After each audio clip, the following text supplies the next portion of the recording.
everybody, welcome to Nintendo Power Block here on Boss Rush Games. We are back in the building. I'm your host, the enlightened and excited Eddie V. Joining me is the devastating Dungeoneer himself, Mr. David Laxby. Happy Monday, everybody. The gallivanting Gallitrad himself, Mr. Jacob Taylor. What's going on? I'm back. I'm not behind the scenes anymore.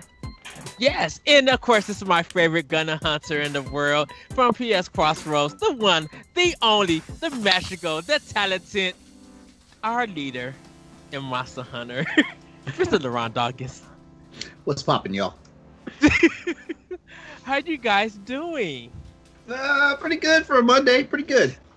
All right, yeah. Well, before we get into more of the show, we're going to get to some quick housekeeping. This is episode 237 of Nintendo Power Block Podcast. Each and every week, we come together to talk about games and everything we love about them with our friends. You can join us live on Monday at 8:30 p.m. Eastern Time on twitch.tv/BossRushGames Live and be a part of the conversation. But if you can't join us live, no big deal. You can head on over to youtube.com/BossRushGames and BossRushGames.com to watch the show or listen on your podcast service of choice. We remember to subscribe, follow, rate, and review wherever you consume us. It helps us out with discoverability. And check out our family of shows wherever you listen to our podcast.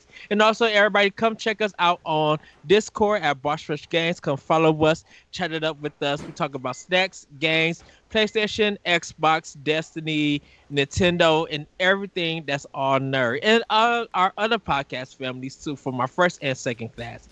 So come and interact with us there on Discord. You guys, I had a week.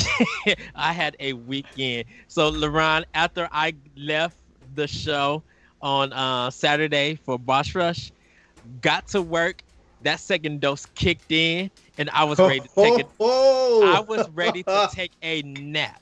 Like, I was ready to get a bottle of chocolate milk in a blankie and fall asleep somewhere. Wait, just a nap? That's like the worst you've gotten off the second dose of the COVID vaccine? Yeah, because I was feeling a little bit of a headache and not too much hungry because I was eating and stuff. But man, I wanted a good old nap because when I got home after work, I got in and I fell into darkness. Like, I was still in my work clothes, light was on, like it was a cutscene or something that you couldn't skip. Fell asleep, and when I woke up, it was like 7:30 a.m. in the morning, and I felt fine. I didn't feel no problems, no headache, no hunger, wasn't tired, had full blast energy. I was just like, and it was something I didn't expect because it didn't, like I said, it didn't kick in until I literally left Boss Rush and got to work. I was even feeling that way when I was doing the podcast. You know what? It all makes sense now because it seemed like you were off your game on Boss Rush Saturday. That's all I'm gonna say, given that you and I both were on the same podcast again. Wow. Yes. Yeah. Definitely, because me and Jesse was really going to be saving, and we're going to get into the show. I'm going to ask you to Jacob and David how your weekend was. Me and Jesse was talking a lot about the Bethesda stuff on Sunday and everything, and we kind of talked a little bit about Nintendo and Sony. And we kind of we were just kind of reiterating what we was talking about Saturday, but we was focusing more of that. I think Nintendo themselves are going to be fine. If they get anything from Bethesda, that's fine. If they get Sony get anything from Bethesda, that's fine. I still think that Nintendo and Sony, their first party alone is strong enough to carry them. And Microsoft needs kind of Bethesda or ZeniMax in general to help with their first party, because we kind of had a quick talk about it, and we were just like, I don't think anything ZeniMax wise is touching Animal Crossing 16+ million sales on one console. They're not touching anything that The Last of Us Part 2 is doing, or even Uncharted. So it's just Microsoft needs them to and this is not so much a numbers game, it's just that you want to have a strong first party lineup, and I think with all of their developers and with ZeniMax, they're going to have that strong party development first party games. Last So night on Standard Def, Josh Finney, Corey, and I, we talked about it as well, and we said Nintendo marches to the beat of their own drum. So Nintendo is not even pressed about this stuff. The actual competitor that needs to sit back, take notes, and actually make an action plan is Sony. And where Sony actually needs to make their actions about is in two places: their online presence, and they need a bona fide competitor, or at least a competitor, contender, or even a running mate for Game Pass. They need that. Yeah. Because eventually the strength of Sony's first party properties is not going to be enough to carry them. Eventually. Well, with the Sony fan base, I think they can. It would be surprising. But David, how was your weekend? It was good. I started watching WandaVision this weekend, so that's been a treat. I've been enjoying that, and I'll talk about it more in Playing with Power. But I'm 2 missions away from beating Alien Isolation, so I spent a lot of time on the Sebastopol. So, wow, great minds must think alike. Because I watched the first 2 Alien movies Saturday. Oh, you did? Yeah. Awesome. Which we still got to record recap for. Well, I've been working through the Alien films with my son, who's almost 15, and he's seen them for the first time. And so I started with Aliens, the second film, and then we played some Colonial Marines, and then this last weekend we watched the first film, which was to the one. I did, because I wasn't sure if the slow building suspense would grab him right away for the first one. So I thought, what would a 15-year-old kid like better than Colonial, Space Marines, right? So we started there, but he enjoyed the first film a lot. So then I introduced him to Alien Isolation, and man, he's already on the last mission in 1 weekend. He's been living on the space station. So you wanna hear something crazy? What's that? The way you introduced your son to Alien is kind of the way I got into Alien. My dad accidentally dragged me to Aliens in movie theaters. Man. I'm gonna say accidentally, because I was 11 years old. Man. It's a rated R movie, but my dad kind of screened it, and he was like, okay, this is something I think LeRon would be okay with seeing. That, at least that's how the argument went down with him and my mom afterwards, because there's a long story with this. But anyway, my dad accidentally said to see Aliens, and then I eventually saw the first Alien. So I saw 2 before I saw 1. Now, where the big story comes in is that the Alien franchise, starting with Aliens, gave me night terrors as a kid. And that's where Mom and Dad got into the argument. Mom was like, "What the hell are you doing? Taking him to that type of movie? He had 11 years old." Yeah. So the first night immediately after we got home from the movie theater, there was no sleep happening in that house. Nope.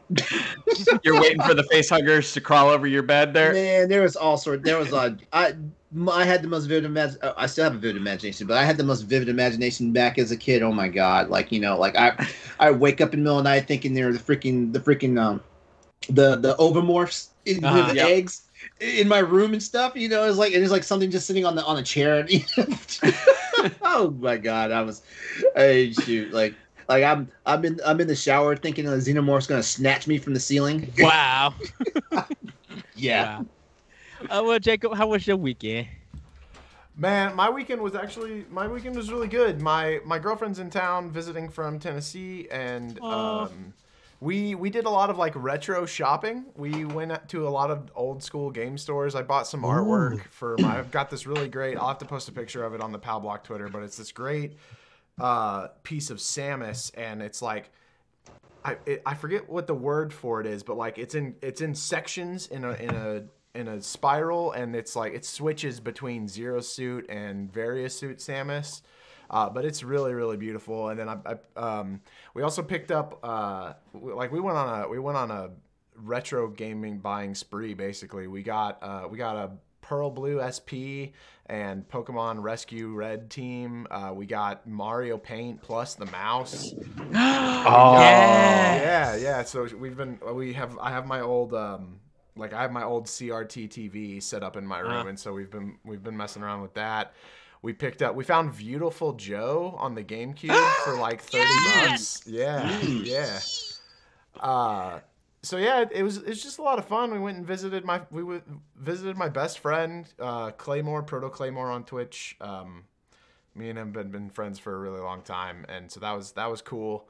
And did community game night like always every Saturday, and yeah, it's been a good weekend. It's overall not too bad. This was like the first Monday in a long time that I was like excited for the week to come on a Monday, and not like I wasn't like dreading the fact that Monday was back. Well, I want to get a quick shout out to Jackie Loops, Geek World 27, Lumi Vengeance. Thank you guys for joining us, and of course, Bossman himself that I salute, Mr. Corey Derrick, as always. Thank you guys for joining. Hopefully, you guys have a fun episode with us, because when we get to the end, I want everybody to get their pens and paper, because we are having a good old quiz, and we're gonna see how our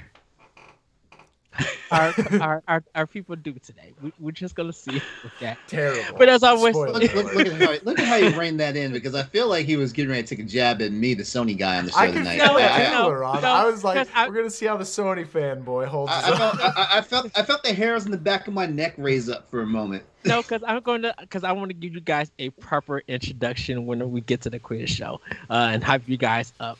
But we're going to get into our favorite segment that a lot of people love to hear about and actually talk about, and that's Nintendo. Yeah.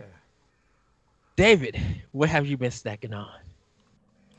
Well, I got back into one of my favorites, which is these like Kind peanut butter chocolate ice cream bars, which are awesome, because anything that mixes chocolate and peanut butter and then throw a little ice cream in there too, and I'm set, especially when I got a good cup of coffee with it. So I've been dipping back into that this week, and I think that's about it for exciting snacks. I focused more on games and snacks this week.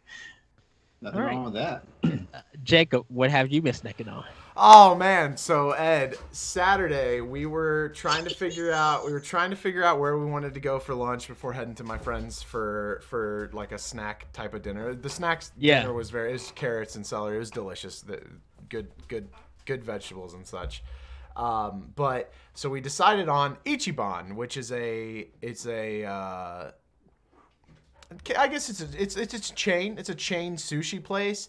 But oh my god, dude, we had the most delicious mango sake, cold mango sake that I've ever tasted before. We had the cleanest and like most fresh samurai roll.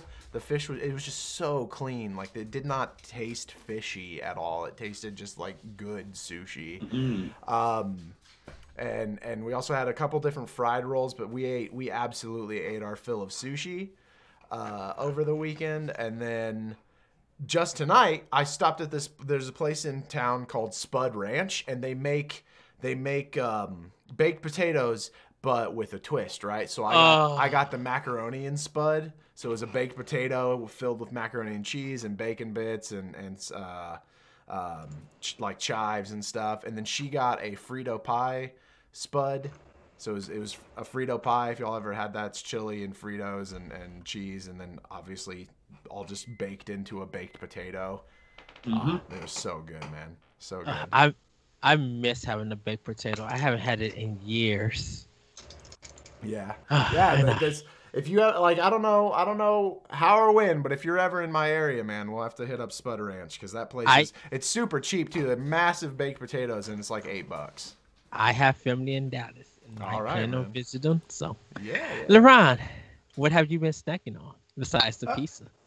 Oh yeah, like that's my dinner right now. My roommate's mom made four different homemade pizzas the other night. Ooh. because it's my roommate's birthday, and so yeah, so like I've been snacking on leftovers. There was a white pizza that basically had I'm not sure what the base was as far as like the tomato, the sauce on the actual pasta, but it was like a basil Roma pizza, and that's really good. I like a good like veggie or like non-traditional pizza, Then we had the buffalo chicken and bacon and caramelized onion ones, and we had basically the supreme, which is more sausage and pepperoni than actual vegetables, and then of course the classic cheese one, but the crust on the cheese one was magnificent, and other than that, just back on my gummy bears business. You're gonna be mad because I was able to find them.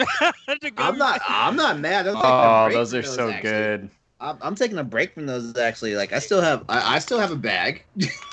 I just the place that I get the Smurf Haribo, they actually had this bag, but I was looking for because the berry ones was all gone. All the berry gummies were gone of the license. The only flavor they have in like the big bags are just the 5 flavor ones. Yeah, but I couldn't find no small berry ones. All of them were gone, and I was just like, oh dang it. I got some Tostitos spicy quesado chips, but I've been eating them with Chi-Chi's restaurant dip, and it's good. It's better than Tostitos. And I'm like, oh, I love this, and of course I got me some ramen. With it, and I tasted the pina colada bang, and which was really good. I think I like that. That's my favorite. I can't say if that's my favorite flavor or the rainbow unicorn is my favorite flavor. You know, I did the unicorn one, and I think that's what I was actually which one that you was drinking that one time because I didn't know if we would had of that unicorn was that flavor, or but I think you said it was a different one. No, Razzle Skedaddle tastes like Skittles. Okay, so then, yeah, I had the unicorn one, but that pina colada was really, really good. Jacob, you got something? For me, pina colada, anything is good. Yeah, I sorry to butt in, Ed, but I got reminded of this because of chat. Number one, Looming Vengeance in chat, in the Twitch chat live stream says, Blue Raz is king. So I don't know, I've never had Bang before, but apparently Blue Raz is king. Blue Raz is good. Blue Raz Bang is good, but oh, go ahead. And then Rebellity wanted to tell you that she got to try the orange cupcakes and they're so good, and she wanted to know if you've tried the lemon ones yet, the Hostess cupcakes. I have to find them. Okay, so when I went to when I went there, I didn't. They don't have a set. They have a set Debbie's Debbie stack stuff. Like they got the king size Debbie's and the Hosty cakes. It's a place called Woodman's in Kenosha, Wisconsin. So it's a big grocery tray, and they never have the small ones there.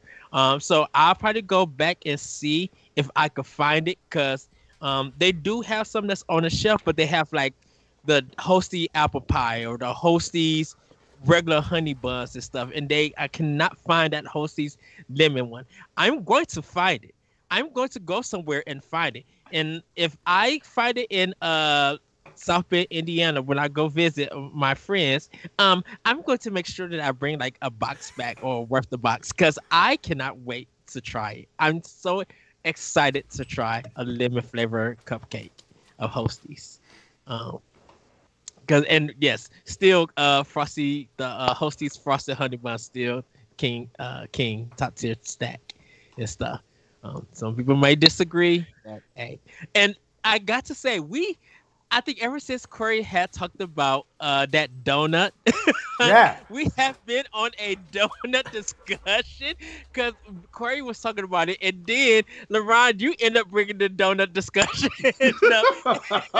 and we were just okay, we got two different donut discussions, and me and LeRon, we talked about ours and the stuff, and I think we was talking about the texture that's inside of it, and I was just it may be kind of almost like Corey. I think it's a region thing when it comes to cream fill and certain pie fillings, and because I love the apple, I do love the apple fillings and apple fritters and stuff. I was telling LeRon I can never get to it because it's always gone. They don't make enough. You have to have them when they're fresh. I mean, well, most donut places, okay, anything that has real fruit filling, they usually throw them out the next day. So when you walk into a donut place first thing in the morning, they may have a $5 dozen, and it's usually like the day old stuff. And usually, like if they have any leftover fruit filled ones, those are usually the ones you're gonna get. But normally, most donut places they toss the fruit filled ones out because those are the fast. That's the fastest way to give someone food poisoning. Yeah. But no, my whole thing about I can't really stand jelly filled or any type of cream filled unless it's lemon cream filled, because lemon cream has a different, they use different set of ingredients for lemon cream, but all the other ones like Boston cream, jelly donuts and all that stuff, like the texture is just, the texture of the cream filling itself is just ugh. I think because definitely with me eating a lot of pudding, I'm used to Boston cream and I like that. I could do jelly filled. I don't like the powdered sugar ones. I like the when it's just the straight sugar on that donut and they got like the strawberry or grape jelly on it. That's me, because I think it probably just like I said growing up. And, you know, donuts are donuts, everybody. If you I like pudding, but I don't know, like just pudding inside a donut, just taking it too far. David already knows. Oh, I forgot to tell you, David, I got the tropical flavor dots. So, you did? Yes, I haven't tried them. They just showed up in that grocery store, so I picked it up. The tropical flavored is not so great, in my opinion. I've never tried it, so that's why. Yeah, tropical flavored anything in general is not very good when it comes to candy, I think. And by the way, did we all come to accept that they're called maple bars? They're called and Long chocolate Johns. bars, because just gotta put that out there. We're gonna have to take a record of everything that was said and tally it up and see what the official PAL Block accepted answer is. Well, I think us and Crossroads are supposed to have a snack off one day. Wait. Who talked about that? that had to be Austin. That had to be Austin.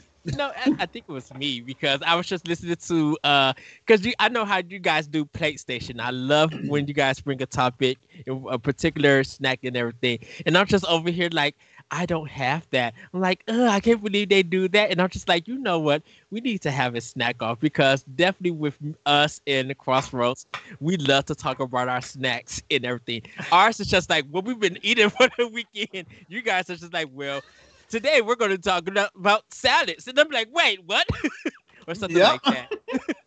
So, and I think like Boss Rush should make a top tier snack thing, because definitely when it comes to E3, I hope that we have a snack list for the community and for us when we watch E3 this year. Because I'm like, it's all digital, so we need to have a good snack list for it. I'm just gonna watch the show. You know, it's gonna be in the dead of summer when I'm trying to freaking shred anyway. I'm just gonna watch the show. Okay. Well, everybody, that was our snack tender. We're going to get into our game fact events, and Jacob is going to take it this week. Jacob, take it ahead. Yeah. So, if any of you don't know, LeRon knows, I'm a huge Monster Hunter fan. Monster Hunter is an amazing series. If you haven't played it, the demo for Monster Hunter Rise Part 2 is out now. So please check that out. Magnum Aloe, the melted marshmallow, is incredibly difficult to battle. So with that being said, our Game Fact Advance is going to be a little Monster Hunter themed for you. The Rathalos is by far the flagship monster of the Monster Hunter series as a whole. But the Rathalos has been in every single Monster Hunter title to date. But did you know that the red and black fire-breathing King of the Skies has 5 other variations? There's the faster Azure Rathalos, the more aggressive and engaging Silver Rathalos, the larger and darker Dread King Rathalos, which was the last version of Rathalos that's come to the Western audience. The Eastern audience also has the Flame Rathalos, aka Fire Drake, and the Destruction Wyvern Rathalos, both of which are introduced in the Monster Hunter Explorer, which is an iOS and Android mobile game. And then there's finally the Zenith Rathalos from Monster Hunter Frontier Z, which was only out in Japan, and it has a unique ability to set its own tail and wings on fire. So Rathalos, absolute king of the skies in Monster Hunter, and there's plenty of him to hunt. Rathalos is my favorite monster in Monster Hunter, and you know it's crazy. If you look at I guarantee you, I'm gonna pop on my my log for Monster Hunter World later, and I Mm. guarantee you, I probably slain over 300 of them. Yeah. Oh, wow. It's Is he like? Is he the main kind of monster? Like he's the representation yeah. He's the real flagship of all. So every Monster Hunter as a series, every game has a flagship monster except for Generations Ultimate, which featured 4. It was a unique collaboration of all the past, well, not all the past Monster Hunter games, but all the big ones, the main series ones, none of the spin-offs. So each game has a flagship monster, but Rathalos, who was the original flagship monster on the original Monster Hunter for PS2, is the flagship monster of the series, even going so far. I mean, it's featured in Monster Hunter Stories and Monster Hunter Stories 2, which is actually going to add another version of Rathalos, but I don't have all the details on it, so I didn't really feel comfortable talking about him completely. But definitely we will learn more about him in the coming week for Monster Hunter Rise, and good googly moogly when we find time if we could play it in the summer, because the summer is literally packed for Switch. I'm ready for Skyward Sword so I could just like marvel up. David, I was talking to Celeste because what you put up and everybody, please go to Zelda Dungeon and read their latest article about what Zelda game needs to come back and needs another choice. And David put out that question, and I kind of like, well, everybody knows what I think, but go read this thing. And that particular game, I'm not gonna say what it is. You can guess what it is. Me and Celeste was talking about it, and I'm just like, Celeste, you already know that if it drops this summer after Skyward Sword, if the rumor is true that more games are coming for the Zelda anniversary, and that particular game comes on Switch, I am pre-ordering that game. I will be at somebody's store. They better have an amiibo, and they better have that amiibo of the one that I'm thinking of, and I will buy it. I will have my snacks. I will take the day off. Everybody in the Pablock community and at any kind of Zelda community that you're from, you're going to see me with that game and with that amiibo. I have no idea what Zelda game you're talking about. There's a certain game where the moon crashes into the earth and deals with time travel that Ed refuses to give a chance to. First of all, the Nintendo 64 Zelda games can die in a fire. All right. We are out of time for this segment, so we're gonna move on. Well, everybody, yes, we are going to move on. Me and LeRon will have some words after. We won't. But everybody, it's time for Femi News. And David, take it away. All right. Thanks, Ed. So before we get started, we do have a special shout out to all the writers in our audience. We are looking for writers to join our team at bossrushgames.com. If you haven't checked out our website recently, we got a lot of great content over there. Our writing team is growing. So we wanted to ask you, are you passionate about video games, enjoy writing, and you're hoping for a place to publish? Please email us at opportunities@brg@gmail.com to apply.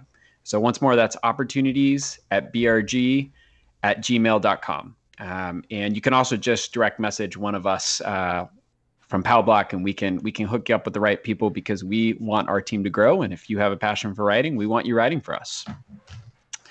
All right, panel, we're going to get going with the news today. So our first story, this is from Brian over at NintendoEverything.com. Hot Wheels Mario Kart Rainbow Road Raceway revealed.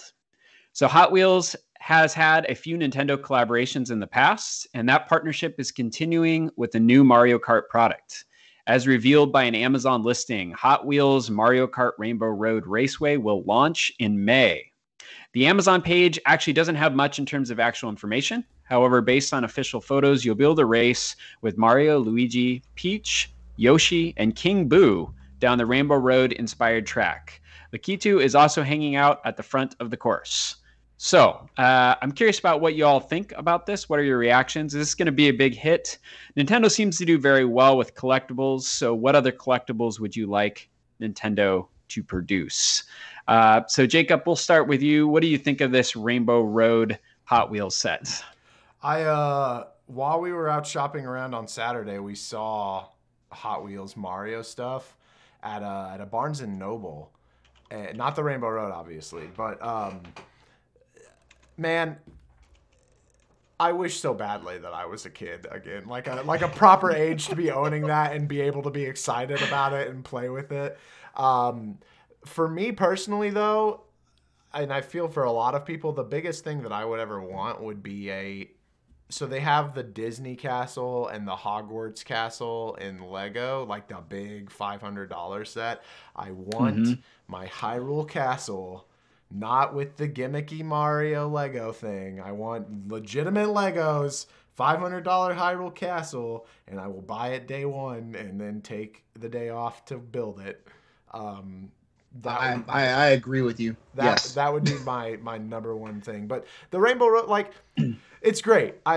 Overall, it's wonderful. I think there's going to be a lot of kids are going to just continue to be reintroduced to Nintendo through different media outlets, which is how it originally started when the NES was the king. And there was Mario cereal, there was Donkey Kong cereal, there's Zelda cereal, there's Nintendo everything, and they're kind of getting back to that point because for a while they're shut off very hard all of their IPs to like outsourcing of things, and now they're starting to like dip their toes back into these different outlets, and I think it's only good. I think it's only good. Their IPs and their brand goes a long way, and You mentioned the Zelda Lego thing. That rumor keeps popping up almost as frequently as the Zelda Netflix show. So my hope is that someday we will get that Hyrule Castle Lego set. Ed, we're going to bounce over to you. We've talked many times that Nintendo started out as a toy company. What do you think of this as a promotion idea? Do you think this is a good idea? Is this going to help Nintendo out? And what other collaborations would you like to see Nintendo do? Oh, this is going to sell out. This is going to be hotcakes.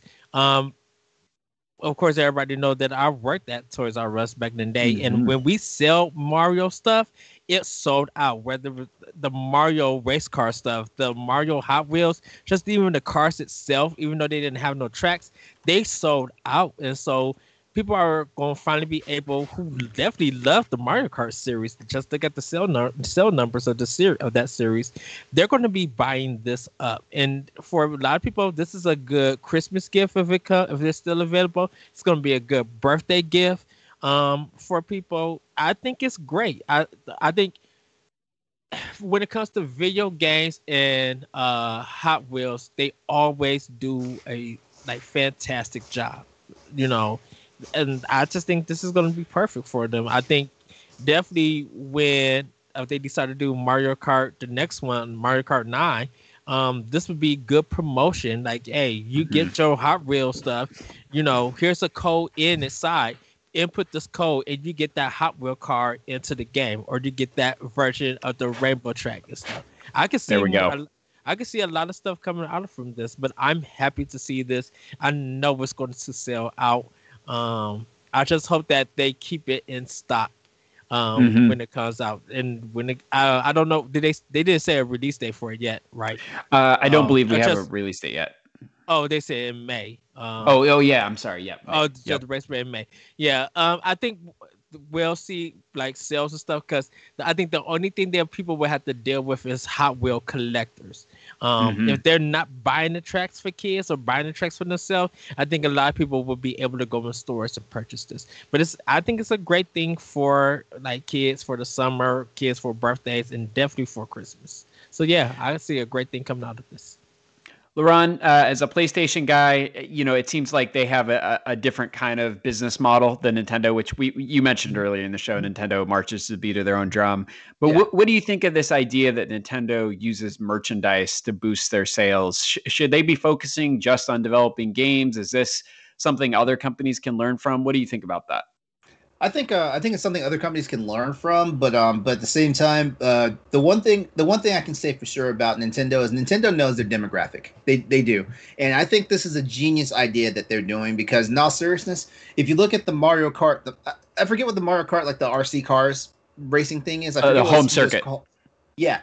like that's good, but there's a certain age demographic that definitely fits the bill for that. And then if you have the Hot Wheels cars, like I mean, practically any boy from age 4 to like 17 is going to jump on that, and shoot, probably their dads too, and stuff like that. So this is genius marketing because like like the young kids definitely want the RC animatronic cars that like move on their own and stuff, and they have their Switch in their hands, so they look like they're on the track and everything. But like young boys and some girls, because my sister was a tomboy and she saw all my Hot Wheels cars. When I was growing up. Yeah, and my parents forced me to let her have them. Yeah. Anyway. Wow. Anyway. Yeah. So every boy is going to love this. I'm saying boys in general because I mean like technically like boys are into Hot Wheels and stuff like that, but boys and girls, anyone that's into that stuff, they're going to get it, and it's going to have a much broader appeal because honestly, like little kids want the Mario Kart stuff, and then the adults will get the Mario Kart stuff just so they have something for the kids, but everybody's going to jump on the Hot Wheels stuff. So it's genius marketing for them and stuff like that. And I can't ever knock Nintendo's hustle. I can't. I can question some of their decisions from time to time, but I can't knock their hustle. And yes, this is something other. The rest of the big three like Microsoft and Sony can't take notes of. Sony does have kind of a merchandising department, in certain degrees. I have a couple of the Sackboy toys from Little Big Planet. The Sackboy, the little Sackboys, stuff like that. Sony kind of does it.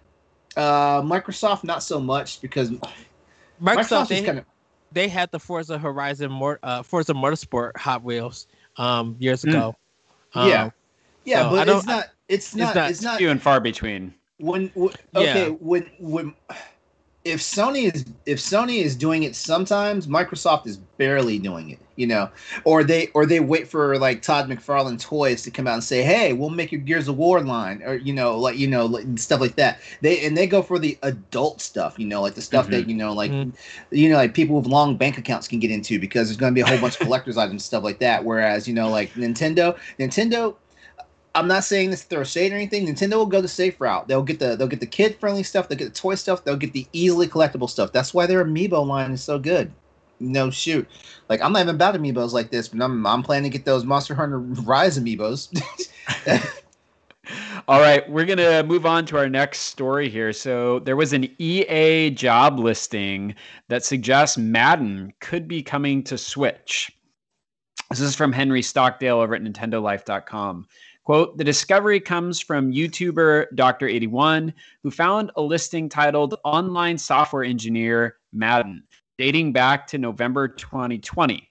Under the job requirements, one section asks for 2 years of experience working on Microsoft, Sony, or Nintendo game consoles. That might not sound like much, but previous EA job listings haven't included Nintendo within their criteria. At the very least, EA could be investigating a potential release. It's worth keeping in mind that back in June 2020, EA confirmed it would release 7 Switch games in that 12-month period. June 2021 is only a few months away, and we've had 6 games confirmed since then, including Apex Legends earlier this week. So, for consideration, why now? What is pushing EA to make this move? Does this add yet another indicator to the coming of a rumored Switch Pro? So, Ed, we'll go ahead and start with you. What are your reactions to this? Do you think that this is just the right time to strike for EA? What's going on here? Okay, so LeRon's going to get me about my article about EA and Nintendo and their partnership. And I still kind of have a feeling for that. I'm going to still keep that post up. So I think it's too late, first of all, with them trying to bring Madden. I feel like EA is going to treat it just almost like the FIFA games and give us last or 2-year generations. They're not going to take no care or consideration into it when it comes to that. Now, if they want to really bring a sports game, bring the big sports that EA was doing, like the basketball game and stuff, like something fun that's going to make people more interested into playing their games on the system. Now, the only reason why they're pushing more EA stuff now, I think, is because they got like a new boss or a new product manager or something like that, who's now pushing stuff for Nintendo, who's saying that we got 7 games plus coming for Nintendo. EA's trying to get that money because they see now that Nintendo indies, and other third parties, even when who ported games, are making sales. They've been doing million plus sales or having people collect their games for years, and now EA want a piece of that pie. It's too late now to do it, but I guess they could try and do it right now. They had a chance to do it when the numbers were good, when everybody was talking about we were making profit. EA had a chance to get on it, but they did not. So to me personally, I still feel like they're too late. They can still bring stuff. If anyone's going to jump on and get it, it's going to be up to them. Until they really treat Nintendo serious and really put in the time and effort, don't give us no last gen stuff or 2 generations, really build something up for this. Or if you're going to do like what Respawn did and use a port studio, really work with them. Like literally really work with them and make sure that that port studio is giving the best that they can. Because people will play a port on Switch. Okay. Well, it's interesting that you mentioned like possibly releasing an older version of Madden. So Madden typically releases in August, is right before the NFL season. And so if it's true that this is the 7th game that EA is promising to release for Switch, and it's before June, that would mean that we would get the previous year's version of the game. So that would be kind of an interesting and controversial. But we also could get the Wii U version when the Wii U first came out. I mean, that's true, but it seems like that they're hiring for now, right? Maybe it's just to port something over. Jacob, Madden is incredibly popular, but they usually try to put it on high-powered systems. There's been lots of rumors of Switch Pro coming. Do you see any connection there with the release of Switch Pro, or do you think that's just speculation? I don't know a goddamn thing about the sports ball game, man. I've never played a Madden game in my. I thought that they were not like. I did not think ever that Madden would be like the top of the line, like need high quality game system. So knowing what I know about EA, I don't think that it does have anything to do with the Switch Pro. I don't think that they care enough to make it. Give Switch the like new version with the Switch Pro. I see it being just like their FIFA controversy, where it's like a rolled back, not as good, missing a lot of features version, and it's just there to fulfill whatever gap sports ball players need fulfilled. I guess I don't know. Not a lot of love for EA on the panel here. LeRon, take us home with this question. What do you think? Okay, I'm not really sure if the Madden angle so much for the Switch. I mean, it's interesting if a Madden game does show up on Switch. I'll say that because, but outside of FIFA, I don't think there's an EA Sports presence on Nintendo. So, but like if you're gonna bring your number one seller, at least as far as Western games go, like this is the one you bring. You don't bring anything else, honestly. You bring Madden. And I think what's going on, if Madden is coming out this year on the Switch, it's probably going to be EA testing the waters to see how seriously, the Switch audience will flock towards, an actual sports title outside of FIFA being on the system. That's the way I feel about it. I think ultimately, because I've said this time and time again, the reason why EA doesn't show up for the Nintendo Switch or for Nintendo systems, period, is because the user base that's on Nintendo systems is not the same user base that EA has.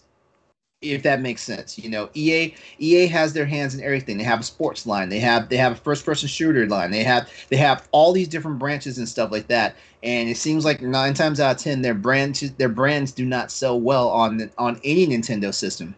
And Ed, just to go back for a second, when you were talking about bring out games from 2 or 3 generations ago, Nintendo's doing that. So don't even try that. No, but the thing. All right, no, you guys, you're getting paused. We're not. We got to keep it moving. Ed. You guys can go back and forth all day. I'll just say this really quickly, then we're gonna get to our next story. I grew up playing sports games. Particularly college football when NCAA football was available on systems. That was my favorite. And I would just say that to be able to play Madden on the go, I think would be a big selling point for a lot of people. Oh yeah. So, I think what we don't know is if a Switch Pro is going to be able to be mobile or if it will just be dedicated to the TV. So, maybe that doesn't really have anything to do with it. Maybe EA is just seeing sales numbers and finally deciding to put a little float out there. I agree with LeRon's take that if you're going to put something on there, go with your frontline sports game and see how it does. Because honestly, like Fight Night would not do well on Switch. Fight Night would not do well. Can I just say one thing? All right, Ed, 30 seconds. I'm not responding to LeRon. I think what's going to happen is, even if it does come to Switch, I think a lot of people are going to pay attention to reviews and make sure that when that review come out, if the big sisters are getting the good stuff, they want to make sure that Nintendo Switch version has the best quality too. That's all I'm going to say. I'm going to leave it at that. All right. We love your hot takes, Ed. So our next story is from Ryan Craddock over at NintendoLife.com. Japanese charts, Super Mario 3D World returns to number 1. Yes. So Famitsu's Japanese chart figures are now in for the week ending in the March 7th, revealing that Super Mario 3D World plus Bowser's Fury has returned to the top of the pile. Nintendo's Mega Mario re-release sold another 53,603 physical copies this week to get that number 1 spot, knocking last week's debut number 1, Story of Seasons Pioneers of Olive Town, down into second place by about 20,000 copies. No new games made their way into the top 10 this week, with familiar faces being spotted up and down the pecking order. So, Jacob, we'll start with you. What are your reactions to this news? How do these sales numbers look in light of Powblock's debate last week about the best Mario game ever? Any change of heart? And what do you just think about the success of 3D World? Yeah, so 3D World, the main game that you get, I think it's absolutely deserving of it. It's actually my favorite multiplayer Mario game, which I didn't get to discuss on the show, but I was behind the scenes talking with Twitch chat. But it's kind of interesting because I want to have this debate or this conversation in a different forum later, but I actually really do not like the tie-in game for that, the Bowser's Fury. I think it's the worst showing of Mario that Nintendo's ever put out, which is saying a lot, but that's why I want to get into it in a different thing. But this doesn't surprise me, though. Mario games always sell gangbusters. They're always absolute hits. The more surprising thing, which I didn't know about, was the Story of Seasons thing. That kind of interested me a lot, but I guess that's just from that previous week. But no, yeah, like Ed, I have a hard time arguing with Ed when he says that Mario is the reason there will be a Switch Pro, because I don't think it's necessary. But at the same time, Mario moves, Mario sells games, Mario sells consoles. So, it's hard to argue with him. But yeah, this shows it. Mario will sell no matter if it's a remake or whatever. All right, Ed, your name was invoked there. What are your reactions to these sales numbers? And does it impact thinking back to the debate last week? So, Mario 3D World's just that hotness. Everybody's just now catching up to the hotness, realizing why Wii U owners love this game and went crazy. What's funny though to me is that I actually thought Xenoblade Chronicles 3 would be up in the top. Not Xenoblade Chronicles 3, sorry. Xenoblade Chronicles 2 would be up in the top spot because of after that showing of the Smash thing, they were just like it's sold out in Japan like crazy. So I thought the numbers would be up, but to see Mario get back to the number 1 top spot, yeah, I'm surprised. And I'm sorry, Sony in Japan. Like, it's been Nintendo, I think for 3 months, the 3 last months, I think it's only just been Nintendo for the top 10 for Famitsu week per week. So seeing this, I'm just like, wow, Nintendo's getting that coin, or rephrase that. Nintendo's getting that yen. They're getting that good old yen. And if you don't know the hotness, you need to get on the hotness, and you need to go get your copy of 3D World. I'll probably have to end up buying the wrong one. It's just like running it soon, Thanks, Ed. So LeRon, question for you then, thinking about this, and certainly you can share your reactions to the story as well, but I'm just thinking more broadly about the competition with Sony and Microsoft. Do they have anything that can rival Mario as the face of a franchise? And what does Sony and Microsoft need to do to get to that place in terms of thinking about representation? The main problem that both Sony and Microsoft have is they don't have the legacy. Like almost every gamer, I'm 45 years old. Almost every gamer my age and younger, we all basically started out with Mario. Shoot, I didn't know who Mario was, and I was playing freaking Donkey Kong. You know, Mario is in almost every gamer's DNA. And when I say every gamer, I mean modern gamers, because like kids that are growing up, kids that are just now starting out and playing games, they may not know anything about Mario, but they're eventually going to find out about Mario, and that's going to be what it is. So Microsoft and Sony honestly don't have the legacy. But that being said, they are starting to get their own legacy. You know, Sony for sure. You know, you've got Sackboy, you've got Astrobot, you've got Ratchet and Clank. You know, I can't think of like a hardcore mascot that Microsoft has, but Microsoft has the malleability, because like games that have mascot-like characters like Crash Bandicoot and stuff like that, they interweave in Microsoft's ecosystem, stuff like that. So I'm not really surprised that Mario 3D World is selling like gangbusters, especially over in Japan. I mean, you know, Japan is the house that Mario built as far as gaming goes, you know, and it shows in their other franchises. Like, I mean, Metroid and Zelda have a 35th anniversary this year, and Metroid struggles to get sales in his home country of Japan. You know, Zelda's kind of lukewarm, you know. Stuff like that. They do better over in the West, but Mario does well everywhere. And you know, and once again, you know, big ups to Nintendo. I appreciate them. Yeah, I appreciate them. I appreciate Mario, even though like to an extent I've outgrown Mario games. Like Austin and I from Crossroads, we were talking today, and we were talking that we honestly prefer the GBA renditions of the classic Mario titles as opposed to the actual Mario titles. You know, we love them, you know, and that's the best way to get us to go back and play those games. So, you know, like, and then some of their off-spins are great, like Super Princess Peach. Oh my God. That was a game I did not realize I was going to have that much fun with, man. I'm not gonna go on a tangent, but Mario is basically legacy when it comes to video games. I can't think of the only other thing I can think of that's more legacy than Mario is Space Invaders. I thought you would say Pac-Man or Sonic. Jacob, did you have a thought? I kind of wanted to piggyback off of LeRon, and your question for LeRon is that Microsoft and Sony's chance has passed, because in the Japanese market has passed, because their chance would have come, and LeRon can echo this, is if Sony or Microsoft locked down an exclusive Monster Hunter game or Dragon Quest game, that would have been how they get back into that market. But because Rise is the next Monster Hunter and it's on the Nintendo Switch for now, we have reason to think it's coming to other consoles as well later. But those two series alone are super, super big. They are console sellers in Japan, and that would have been to get in. But now that Rise is coming in, that ship has sailed. They're not going to be... They can get that fix on the Nintendo Switch, on Nintendo's platform. And so... I completely agree with my cohort from Hunters for Hire there, because honestly, Monster Hunter reshaped itself around Japan's ecosystem of portable gaming. That's why you had all those games on the 3DS after like the Sony exclusivity deal, you know, ended with PSP.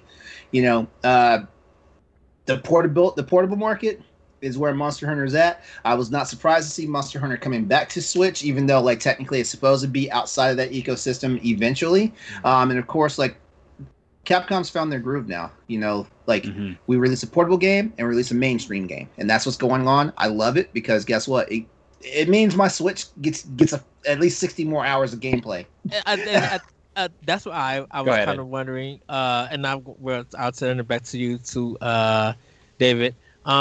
With Monster Hunter 4 kind of being like the jump off for a lot of people, it's kind of just surprising that Monster Hunter 4 did really numbers for Capcom to get recognized. When it comes to Mario, for a lot of the younger kids, it was New Super Mario Brothers on DS because the game kept selling out at $40. Like Nintendo never dropped it, and for the years that it had been out, even when 3DS came out, that thing was still selling. Jacob and I will. Oh, finish your thought. Oh no, that was it. Oh, I was just gonna say, and then Super Sluggers for Wii, just good moogly. That thing for $50 that Nintendo never dropped, sold for years, even while the Wii U was out.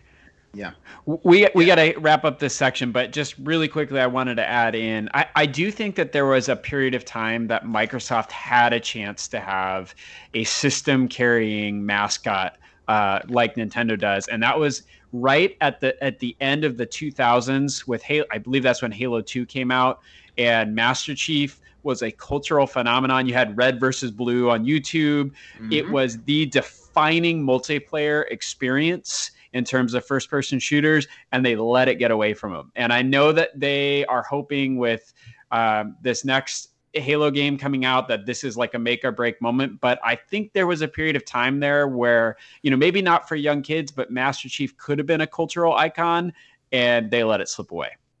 Yeah. All right, this is our last story in the news segment today, and I think it's a really interesting one. So PlayStation files a patent for sense in video game. Sense as in what you smell with your nose. So this is Alden Itra from ScreenRant.com.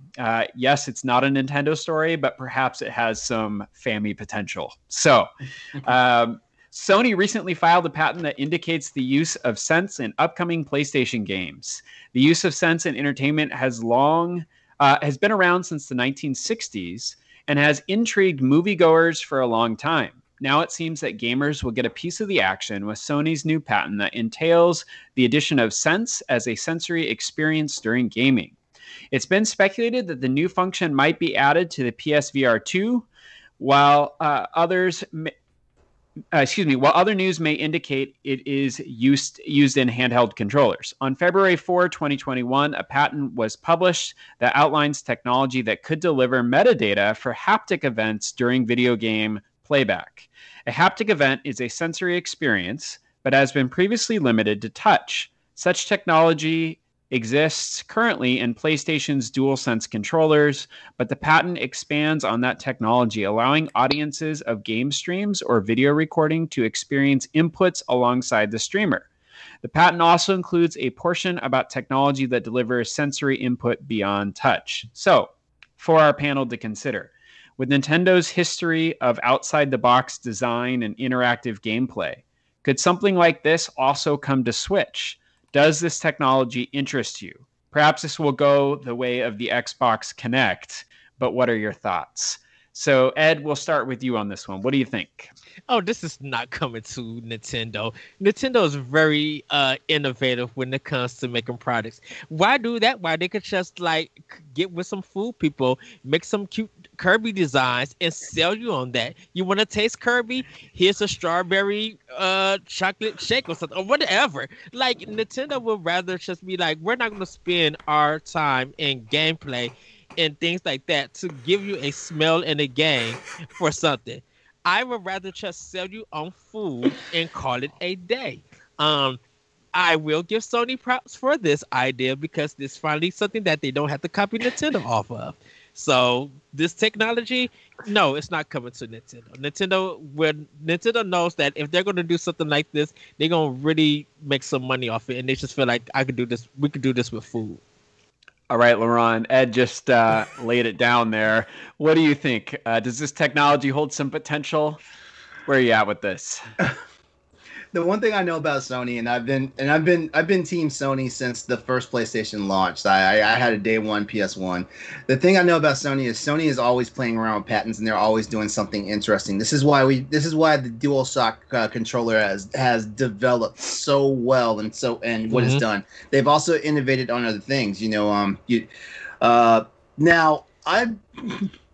I'm not really sure about the whole thing about the whole sense thing. I guess I gotta see more about it as it comes to fruition, But But here's what I know for sure: like if no one is trying to like develop something new, there's always going to be stagnation in technology, and you know what? That even extends as far as Nintendo.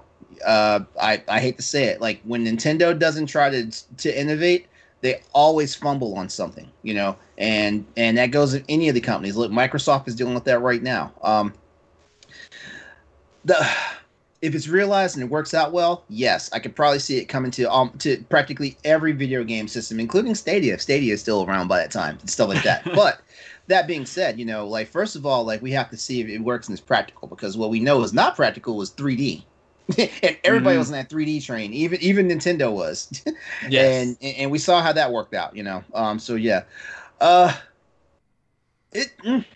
I mean, I'll keep an eye on it. I mean, you know, I do host the PlayStation show for Boss Rush, so we'll keep an eye on it. As a matter of fact, I'll ask my guys tomorrow night on the show how they feel about it.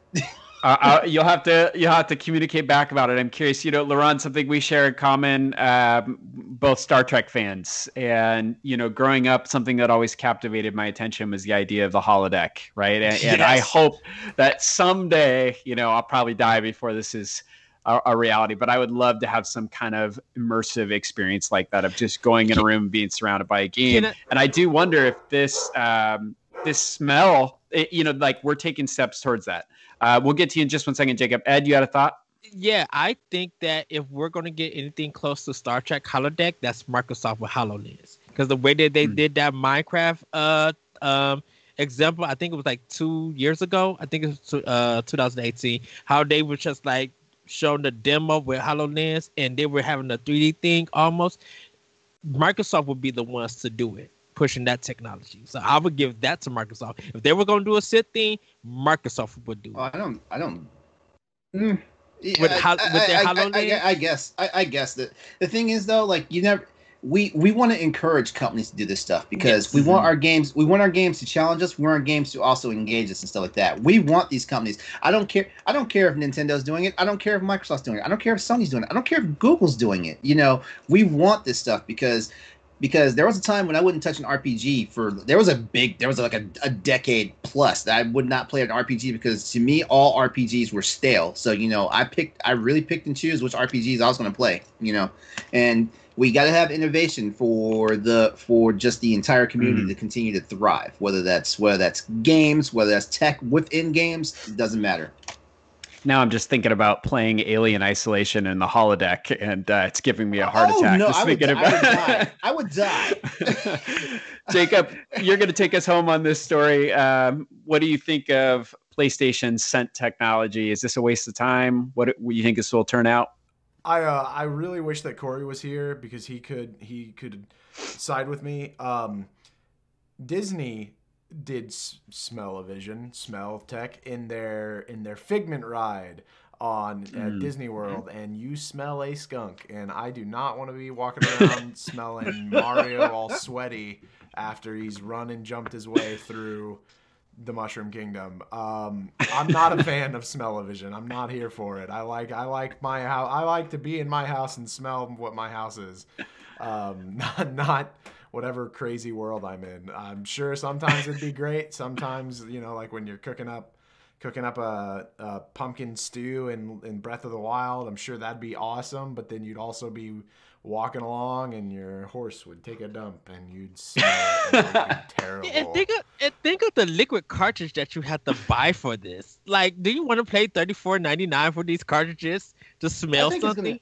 I think it's gonna be just as gimmicky as Labo. I really think that's what's going on here. I don't think it's going to be something that I feel like it's not going to be something that's a permanent staple of gaming. Permanent staple of gaming, rumble controllers, analog sticks, you know, stuff like that, pressure sensitive controls and stuff like that. Smell Tendo, like was said in the chat. I don't think that's going to be like a permanent thing. And you know what? I'll eat my shoe just like Dan if it becomes a permanent fixture in gaming. As a matter of fact, if 20% of games released in the future have this smell mechanic to it, yeah, I'll eat a shoe. All right, and we'll make sure that our podcast listeners will be able to smell you eating their shoe there. So. I'll make sure to get the most rank shoe out there. Like if I gotta endure it, you're gonna endure it too. All right, everybody. That has been our family news segment. Ed, we're back to you. All right, thank you, David. Thank you for it. Everybody ready? Because now it is time for Pop Block Clubhouse Quiz featuring the Elite Block Agents. Yes. Representing the honor community, we got Jacob Taylor over here. What's up? Representing the Zelda Dungeon community, David Laspy. Here we go. And representing PlayStation over here, Mr. LeRon Dawkins for Crossroads. Doing it for my stationaries. Yes. So everybody, hopefully you guys have got your pens, pencils out. The way See, we got all this stuff going on. You want us to have buzzers. You want us to have pens and paper. I'm talking about the audience, not you guys. Oh, do I have to have pen and paper? Nobody told me that. No. Actually, I might as well use pen and paper. I feel like I'm at a horrible disadvantage here. Oh wow! So it's broken up into 3 sections. The first section is going to be 5 questions for all our panelists here, and then our second section, each panelist will get 3 sets of questions with a bonus question, and then our final portion of it, they would get 1 final question worth 10 points. So each point from the first part is worth 1. When it comes to the second portion, they would get 2 questions. They could get a point each. If they get the third question right, they will be able to answer a bonus question for additional 2 points. You'll see what I mean when we get there. So, all you guys. Now, real quick question. Yes. Do you need to hear what each of our buzzers sound like so you know which is which? Yes. Okay. So, Jacob, start your buzzer. Okay. LeRon, your buzzer. Oh God! See, my phone's on mute. There you go. All right. And David, what is your buzzer? Okay, there we go. So, everybody ready? Get your buzzers ready. Close the hero. And here we go. The first question. 2 of Nintendo's own franchise celebrated another anniversary. What were those 2 franchises? Is it A, Metroid and Star Fox, B, Mario and Legend of Zelda, or C, Geist and Uniraces? David. All right, that's Mario and Zelda. That is correct. Question number 2. What technique in game form has Nintendo not done? Is it A, grocery shop, B, make levels, C, sewing? Wait, what? Jacob? Grocery shopping. And what? Oh my God. Okay. what technique? All right. I'm going to guess C, sewing. Oh, correct. Is that what it was? Sewing? I didn't even understand what that word was. I was like, wait, what? What did he say? Sewing. I'm sorry. Okay, but hold on. When have we had grocery shopping? So they have a DS game that teaches you how to cook, and they give you a list to go grocery shopping, and they have. But and they show you. But they've got a DS game on how to sew, and they've got an actual sewing like thing. Oh, they don't actually, all those hospital simulators, you actually stitch people up. That's sewing. Oh, I take it as a dark place. And you actually get graded on how bad their scar is going to be. But it's not a Nintendo game. Like a Nintendo produced game? Yes. Okay, what's the name of the game? I'm gonna have to look it up. I know it's a cooking game. You're out of order. It's okay, Cooking Mama. Next. Not Cooking Mama. There's no, a Game Boy Color sewing machine. Okay. Okay. All right. Next question. I'll cede my points to Jacob on that one. Okay, Jacob, I'll let you have it. Well, thank you. Thank you, David. Okay. Well, because I don't remember the summer game for a Game Boy that they did. That Nintendo did. I'll send you the link. There's an entire sewing machine. You run. Sounds like run the Nintendo show. Sounds like a Game Fact Advance coming up here on sewing. Right. So, what horror series does Nintendo have an investment in? Is it A, Eternal Darkness, B, Deception, or C, Fatal Frame? LeRon. Eternal Darkness. And wrong. Okay. Jacob. Fatal Frame. Correct. I have not played any. I'm gonna look that one up. I did not know Fatal Frame. There's a Smash Brothers. There's a Smash Brothers reference for it as well. The photographer. Yeah. Nintendo has a stake in it because that's why that Black Maiden game came out only for Wii U. I think Eternal Darkness was like the red herring, right? Because I'm pretty sure that was a Eternal Darkness. Eternal Darkness owns Nintendo owns Eternal Darkness, even though that's Dennis Dyack, because they're the same company that did Metal Gear, the Twin Snakes. So,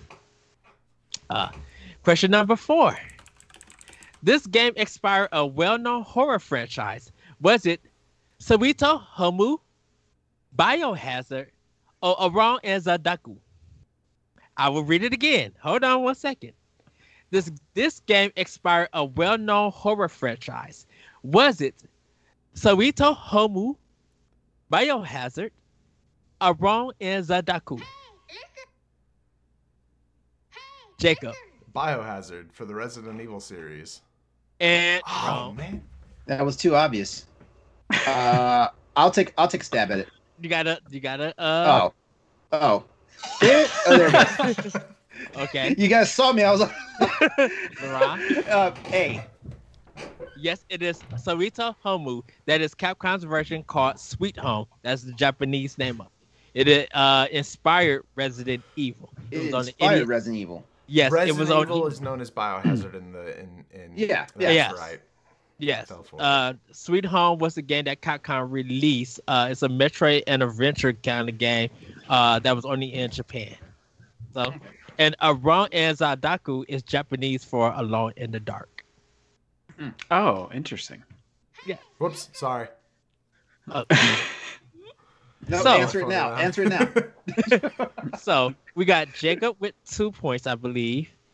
David, you got 1 point because you gave your other point to Jacob. Mm-hmm. And LeRon has 1 point. Okay. This is the last question. Which GameCube title forced the player to fight the final boss with inverted controls? Is it A, Metal Gear Solid Twin Snakes, B, Vex, or C, Beyond Good and Evil? I will read the question again.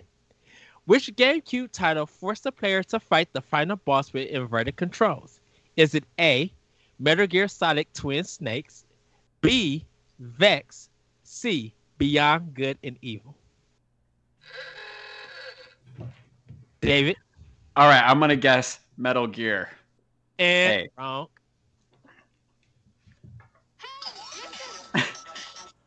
Jacob got that one. Did I? Jacob. Okay. Yeah, you got it. I might not get the question. Is it Beyond Good and Evil? Yes, it is. Correct. All right. Wow. They switched. You would have got it anyway. Because I was thinking Vex. Oh, I'm glad David went first because I totally was like, this has to be a Metal Gear. No. Solid It wasn't Metal Gear Solid. Metal Gear Solid's gimmick was you had to plug it into a different port. Too. Yeah. Yes. And Twin Snakes, I think Twin Snakes did the same thing. Yeah, Twin Snakes did the same thing. Okay. Yeah. So, we got Jacob in first with 3, LeRon and David in 1. So we have a tiebreaker question between LeRon and David. The first one, if one of you guys get it wrong, you have to. I mean, you would. The other person automatically gets that point. Are you for? Oh, so it's only one answer or the other for this one. Yes. Okay. So, where was Animal Crossing originally supposed to start? There's no choices? Yeah, for real. Okay. You mean in-game location or on what system? Let me hold on 1 second. On what console was Animal Crossing supposed to start? Oh. David? All right. I'm gonna guess and show my ignorance here, but I think it's GameCube. And LeRon, you get the point. It went to GameCube. It went to GameCube. Hold on, but I believe it was a Nintendo 64 though. Am I? Yes. Okay. Actually, you know why I know this? Because I was working at GameStop at the time, and the Nintendo rep started pitching that game during the Nintendo 64 era, but it didn't come out then. Right, and it ended up coming into GameCube. Specifically, I think it was the Nintendo 64 DD originally because of its ability to have an internal clock. Yeah. Oh, interesting. Yeah, a lot of them just say the N64 because the DD for America ended up getting canceled because I believe I think Ocarina of Time got like extra stuff on the DD in Japan. I believe so. All right, so the listing goes like this. Are we done with our buzzers? Yes. Or do they come back later? You're done with buzzers. Yeah. Okay. Just need the buzzers for the first part. So David will go first, then LeRon, and then Jacob. So make sure LeRon and Jacob, hopefully you guys are off of Twitter. You cannot help David with the questions at all. Oh, why are we trying to help David? He's winning right now. What? Because some of y'all might want to. I'm sorry, Jacob. Yeah. Jacob's winning. Okay. So, you ready, David? I think so. I don't know. Okay, here we go. Monster Hunter Rise will release on Nintendo Switch on March 26th. What was the last Monster Hunter game to be released on a Nintendo platform? Is it A, Monster Hunter 4, B, Monster Hunter Stories, Weapons of Elementris, or C, Monster Hunter Generations Ultimate? I'm going to read it again. Monster Hunter Rise will release on Nintendo Switch on March 26th. What was the last Monster Hunter game to be released on a Nintendo platform? Is it A, Monster Hunter 4, B, Monster Hunter Stories, Weapons of Elementris, or C, Monster Hunter Generations Ultimate? I'm gonna. Monster Hunter is the game franchise I've played the least, but I'm gonna guess Monster Hunter 4. And I am sorry, that's not right. It's Monster Hunter Generations Ultimate. It came out for Switch. It was the re-release of the 3DS game. Ed, question for you. What was that Monster Hunter Stories game you just talked about? Because I've never heard of that. It's a made-up thing to trick you. Okay. You wouldn't have got Jacob or me on that one. Weapons of Elementris. Yeah, it was to throw them off, to throw you off. All right, that's okay. David, you still got more. You got some chances. Professor Layton is a well-known detective and puzzle solver. How many games does he have under his belt for Nintendo? Is it A, 7, B, 10, C, 6? I'm going to say it again. Professor Layton is a well-known detective and puzzle solver. How many games does he have under his belt for Nintendo? Is it A, 7, B, 10, C, 6?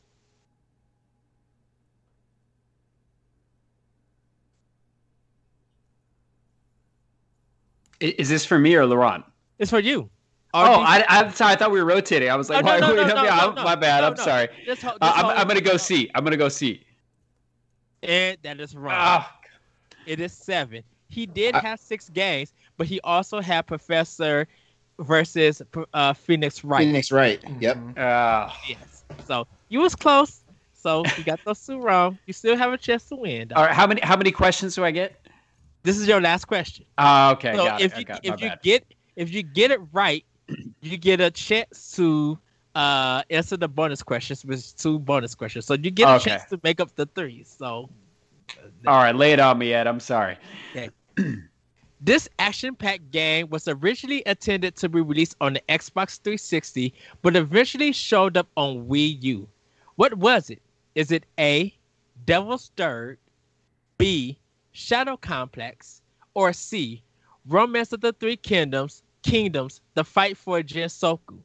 I'm going to say the question again.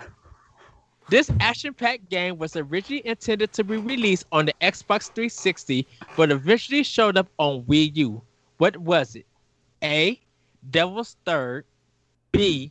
Shadow Complex, or C. Romance of the Three Kingdoms, The Fight for Jinsoku. Oh man, you're killing with these questions, Ed. I'm gonna go with B. I am sorry, that is not correct. It is. All right, what was it?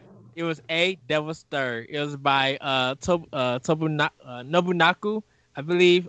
He is the creator of the Ninja Gaiden games. For Tecmo.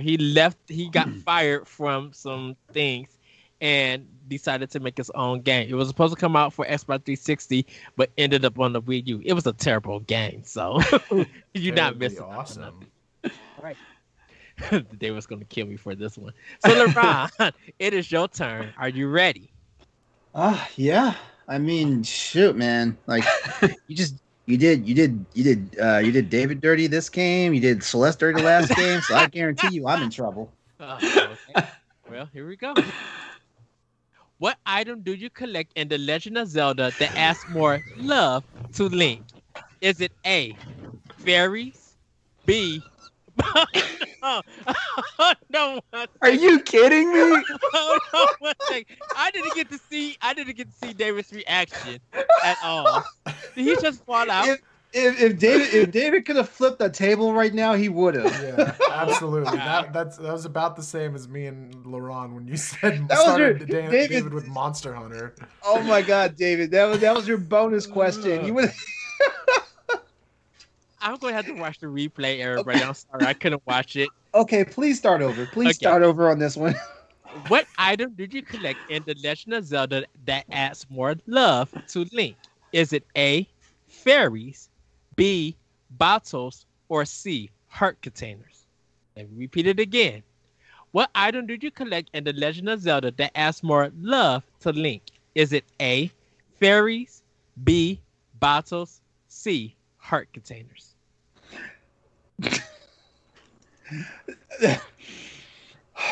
C, heart containers. That is correct.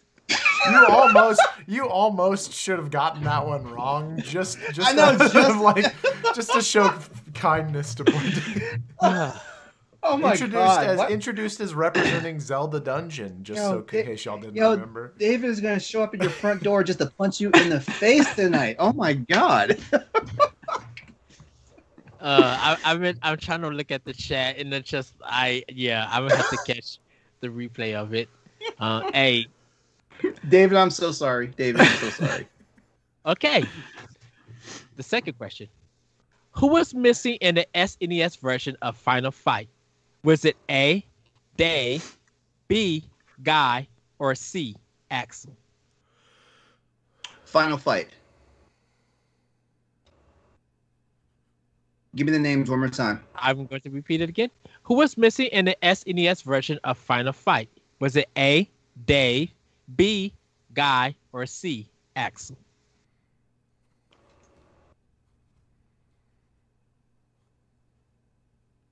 5, 4, 3, A. 2, and wrong. It was B, Guy.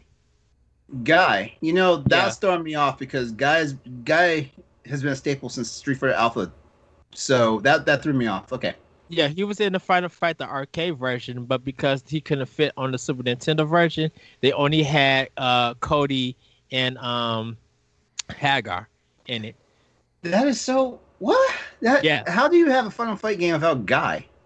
There wasn't enough RAM to hold him, enough memory. Limited technology. And so what happened was they did one called Final Fight Guy for the Game Boy Advance though, and they had all three. Okay. You know it's funny though, like when you said Guy, like the name jumped out at me, but I was like, come on, like Final Fight. Guy is always in Final Fight. Yeah. But he wasn't it. He wasn't it too. But he was okay. I'll accept the loss of that point. I'll take that. Okay. Which company developed and published 2 comic franchises that no one has done since? Is it A, LJN, B, Konami, C, Ocean? I will repeat that again. Which company developed and published 2 comic franchises that no one has done since? Is it A, LJN, B, Konami, or C, Ocean? Are you saying Ocean? Are you saying that? Is that what you're saying? Ocean. I don't even know who that is. OCEAN. Yeah, I don't even know who that is. Okay, so LJN, Konami, or Ocean. And 5. You know, I'm gonna stick with A. And it was Konami. Okay, Konami had Ninja Turtles and what else? No, Konami had Marvel, had X-Men for the arcade, and they also did Batman for Super Nintendo. I was gonna say Batman. Konami had Ninja Turtles is also a comic book though. Yes, but Konami had DC and Marvel. No one has ever done both companies. I misunderstood the question. So please repeat that please repeat that question then, because it's not hitting me right. Which company developed and published 2 comic franchises that no one has done since? So you're okay. That's not what you should. That's not how you should ask the question. Hey, listen, you got increasing Link's love, so. Well, even if I got it wrong, LJN didn't do no comic, and Ocean did. Well, that's true, but honestly, the way you asked the question, I don't even know how you should phrase the question, but the question Konami, honestly, because Konami besides Ninja Turtles, well, that would have been 3, because the Konami only did X-Men, and they only did Batman, and it would have been Ninja Turtles. They only did 3 comic book things. Yeah. When you say franchises, we're actually thinking of like actual like Ninja Turtles, Batman, and stuff. Stuff like that. Yeah. When you said DC and the other one, I was like, wait, this is 2 different companies. So Ocean. Now LeRon deserves to lose points. Ocean did RoboCop for NES and the Addams Family. Oh, I loved that game. And LJN did Friday the 13th. And Back to the Future. Mm-hmm. So, LeRon got 1 point. 1 point. I got 1 point. So, you tied up with David. So, David, you got 2 points. No. Wait, no, yeah, I didn't get any points. Do my points from the pre-count? Yes. Okay, all right. Yes. So, Jacob has 3. You and LeRon have 2 points. So, Jacob, are you ready? Yeah, man, sure. Hit me with that Monster Hunter and that Zelda question. Here we go. Right. Former President Satoru Iwata, RIP, was a developer who helped which franchise? Is it A, Fire Emblem, B, Hotel Dusk Room 213, or C, Pokemon? I'm going to say it again. I got the answer. It's Pokemon. Oh, you said Pokemon? Yeah. Okay, correct. He helped get the 151... He helped with the original one, and then he helped get Gold and Silver and fit the original games onto Gold and Silver as well. Correct. Yeah. Okay. Question number 2. Xenoblade Chronicles has become a big hit for the Nintendo family, though it started as something else. When did the first Xeno game release? Was it A, 1986, B, 2001, or C, 1998? I'm going to say it again. Xenoblade Chronicles has become a big hit for the Nintendo family, though it started as something else. When did the first Xeno game release? Is it A, 1986, B, 2001, C, 1998? It's either Xenosaga or Xenogears, and I think that would have been 1998. Is that your final answer? Yeah. Correct. 1998. It was Xenogears. Why can he? He's getting the good ones. Because as soon as he said Xenoblade Chronicles, I was already like Xenogears. It didn't matter. Jacob's running away with this. Yeah. Okay. And this is the last one. Okay. Which one of these series didn't have a fighting game on Wii? Was it A, Castlevania, B, Teenage Mutant Ninja Turtles, or C, Soul Calibur? I'm going to say it again. Which one of these series did not have a fighting game on Wii? Is it A, Castlevania, B, Teenage Mutant Ninja Turtles, or C, Soul Calibur? Castlevania had Castlevania Bloodlines. Or Bloodstained. Was Soul Calibur on the Wii? Are we counting only 2D like player versus player fighting games, or just like beat 'em up fighting games? Fighting games. Good question. Soul Calibur on the Wii. I'm probably gonna get this one wrong. Teenage Mutant Ninja Turtles. And Teenage Mutant Ninja Turtles had a 4-player melee beat 'em up on Wii. Castlevania also had a 3D battle fighting game on it. Soul Calibur had a beat 'em up kind of game. I think they had a beat 'em up kind of game on Wii. I believe almost like that Mortal Kombat Sub-Zero game, almost like that. Yeah, like the story-driven one. Oh, man, okay. So Jacob is leading with 5. David and LeRon has 2. I feel like you need to give me and David the bonus questions anyway. Yeah, I'm down for that. Okay. Because Jacob is running away with this right now. Okay, I will give you the bonus questions. Okay.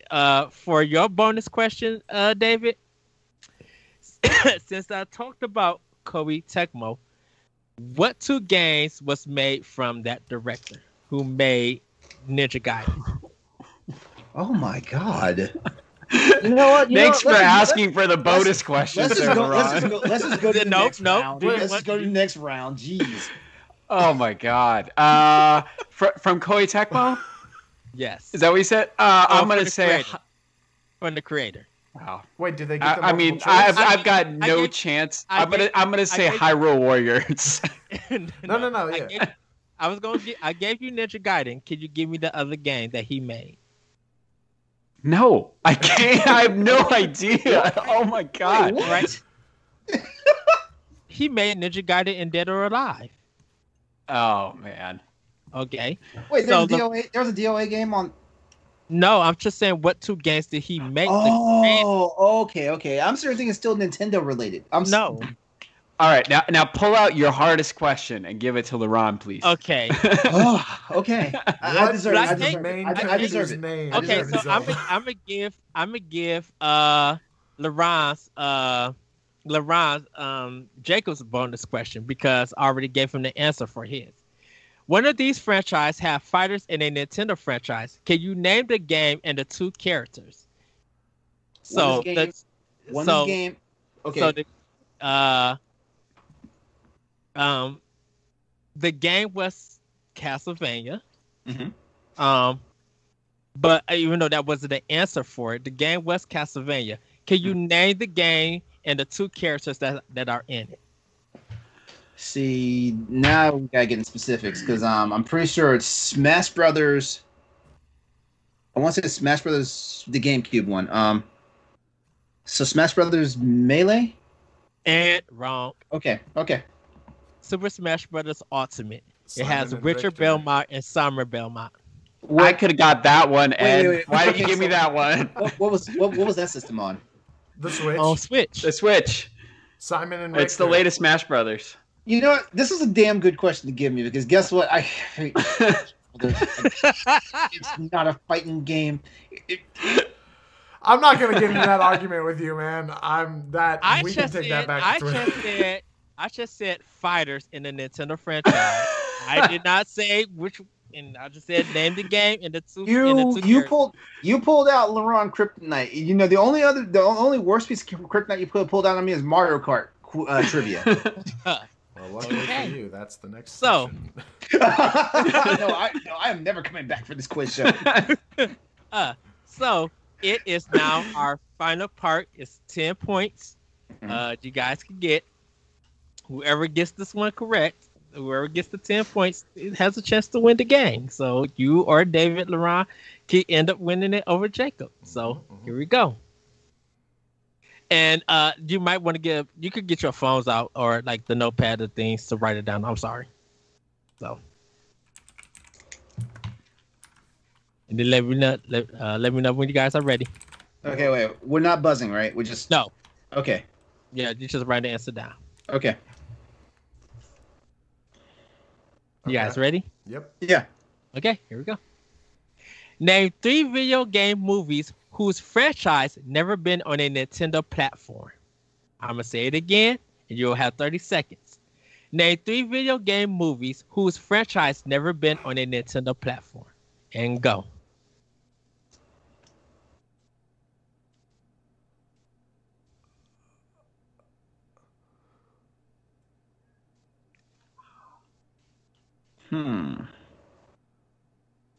I know I've got a couple. That's more than I have.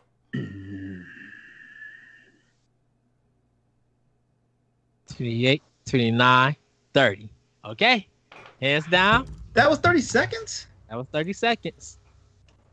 Okay. Okay. I'm going to start with Jacob since he's leading.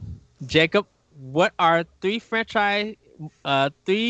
video game movie franchise that never came to Nintendo? What is on your list? The only one. Just to let everybody know, The Wizard does not count. Just to make sure. That's not a video game movie. In case of somebody who wrote it and want to consider it, it's not. Well, the what? The Wizard, which had Super Mario Brothers 3, but that's not a video game movie. That's a movie about video games. Yeah, just in case. The only thing that I could think of is Halo. That's the only one I got. Is Halo. Halo had one. Halo had a couple movies, and Halo's never been on a Nintendo console. Okay, I'm sorry that you did not get it correct. What? Dave, wait. So wait. Halo at all is not correct? He got to name all 3. You got to get 3. Okay. I was about to say, hold on. No, David.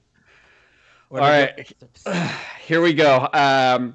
So I also have Halo, Tomb Raider, and Hitman. Tomb Raider showed up on Wii. Oh, what? And Hitman's on Switch. And Hitman was on GameCube. And GameCube, yeah. LeRon, what are your 3 movies? Okay, so Halo, House of the Dead, and Alone in the Dark. And House of the Dead was on Switch. I'm on Wii. House of the Dead Overkill. Yeah. Okay. I'd like to hear from you, Ed. I have no idea what 3 games What 3 games? Video game movies have been not on a Nintendo console. World of Warcraft, Dungeon Siege, and I think I had it. Postal.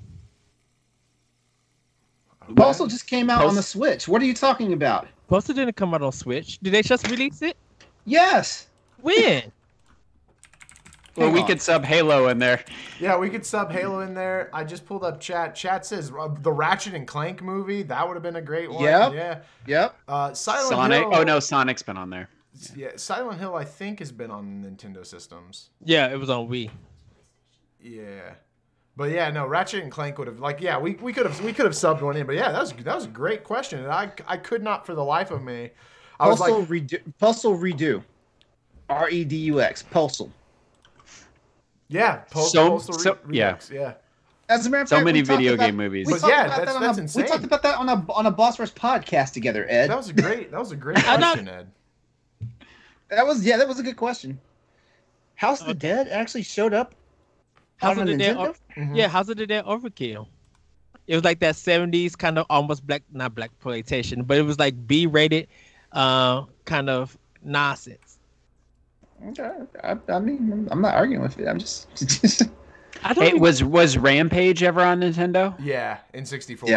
Yeah. Man. That's what I was like. I kept going back. I was like, Tomb Raider, Mortal Kombat. No, those have absolutely. That's all I could think of. And Dead Space came on Wii, so yeah, it couldn't have been the Dead Space movie. Yeah, man, that was a great question, Ed. That was really good. Okay, that was good. So, congratulations to our elite block agent Jacob. Hey, you have won a $20 gift card. Thank you. Once again, thank you, David, for participating. Thank you, LeRon, for participating. You guys did a fantastic job. I try to make this easier. That's why I always put multiple choice, and hopefully you guys in chat, hopefully you guys enjoyed it and was able to get some of these games. Someone said Blood Rain. Blood Rain might have been. I don't know. I've never. That's yeah.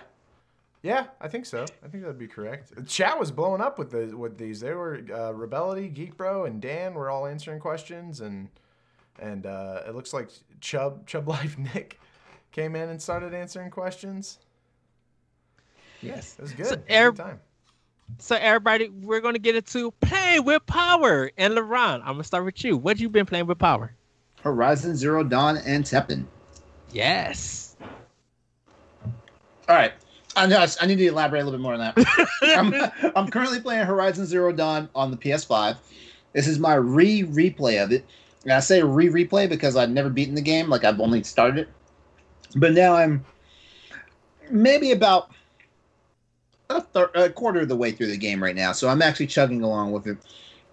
And Teppen is that mobile card game from Capcom that has all their franchises in it. Mm-hmm. And I play that on the regular. Like, they just released a new expansion where Ada Wong is the featured hero. And the game's fun. It's a good time sucker. All right. Jacob, what have you been playing with power? I've been playing a lot of Monster Hunter, man. Monster Hunter Rise. That's made me want to get back into Monster Hunter Generations Ultimate. Plus, mine and LeRon's Hunters for Hire podcast. We got to doing some research for that. I need to pick up Monster Hunter World on the PC, but I still haven't done that. And then for community game night, we've been doing Mario Kart. We did some Jackbox Party Pack. That was number 7. That was a lot of fun. We had 4 of us in person and 4 of us over the phone, and we were all yelling at each other about nonsense. So, hey Jacob. Yeah. If I gift you Monster Hunter World, will you spend the other? Wait a second. Will you spend the other $10 and get Monster Hunter World Iceborne? Yeah, absolutely. Let me make sure this is right because I'm on Steam right now, and Monster Hunter World right now is $30. Wow. But Iceborne is $40, and I'm trying to figure out, is Iceborne the expansion $40, and you still have to buy the base game? I have no idea, but we'll talk about it later, so that we're not taking up podcast time. But yeah, man, yeah. I have a feeling that you may have to. That's weird. David, what have you been playing with power? So, like I said earlier, I'm pretty close to beating Alien Isolation, which has been a blast to finally get through that game.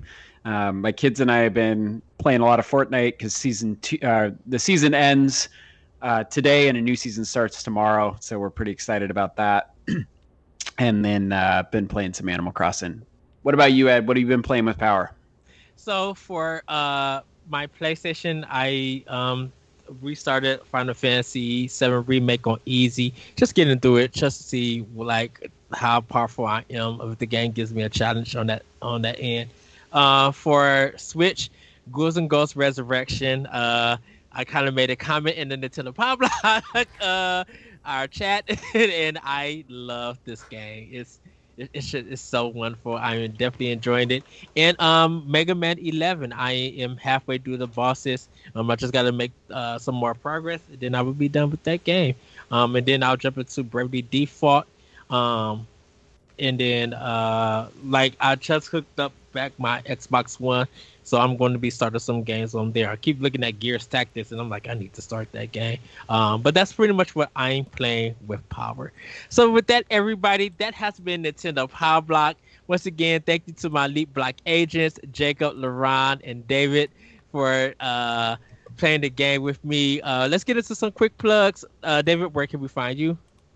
You can find me at David Lasby on Twitter. And again, if you're interested in joining our writing team at bossrushgames.com, you can reach out to me on Twitter with the direct message at David Lasby. Jacob, where can we find you? You can find me everywhere on the internet at Galatrad, streaming Tuesday through Friday and Saturday and Sunday on Twitch. LeRon, where can we find you? You can find me on social media at Exodus803, EXODUS803. Also on Twitch, twitch.tv/Exodus803. And tomorrow night, make sure to tune in at 8 p.m. on twitch.tv/Exodus803 for my show, Crossroads, the PlayStation podcast for Boss Rush Games, where myself, Austin Campbell, and Nelly Lott, we all do our thing. We talk about PlayStation, video games, and all that stuff in between. And yeah, that's my plugs. Yes, and everybody go to also YouTube Exodus 803 and subscribe to them. Help him get to over 100 because LeRon makes some fantastic content. And I'm being real serious with you, LeRon. You make some fantastic content, and a lot of people need to check it out on your YouTube page. Oh, thank you, thank you. I think I'm sitting currently at 94 subs. As a matter of fact, I'm pulling it up right now. Let me see. 94 subs. So I am 6 away. Yes. You guys can find me on Twitter at @ThatRetroCode. You can check out Nintendo Pop Block on Wednesdays at 7 a.m. That's where, in case you missed the live show. You can also check me out on Arsenal X podcast with Jesse. We talk all things Xbox. We've been having great discussions, really good topics in this, and just having a whole bunch of fun with that. You guys can check also Optional Opinion on SoundCloud, World11 Podcast at podbean.com. We're kind of going back through some of our old episodes, and we actually got a good one coming up in the coming weeks. And LeRon, I'm gonna tell you all about that one. With that, everybody, have a great week. Have a great weekend. Continue to be better. Let's continue to play video games. Follow us on Twitter at PowerBlock Podcast. Join us on Discord. Join the Xbox podcast. I think it's Arsenal X podcast. And join PS_Crossroads for the PlayStation podcast. Check out Standard Definition, 1v1, We Talk the Walk, and more on Boss Rush Games at YouTube. With that, everybody, have a great week. Have a great weekend. Be you, be more. Let's be better. And as always, we love you guys. See you next time on Nintendo Pop Block. Woohoo! Stay happy, healthy, and hydrated. Bye, everybody. Take care.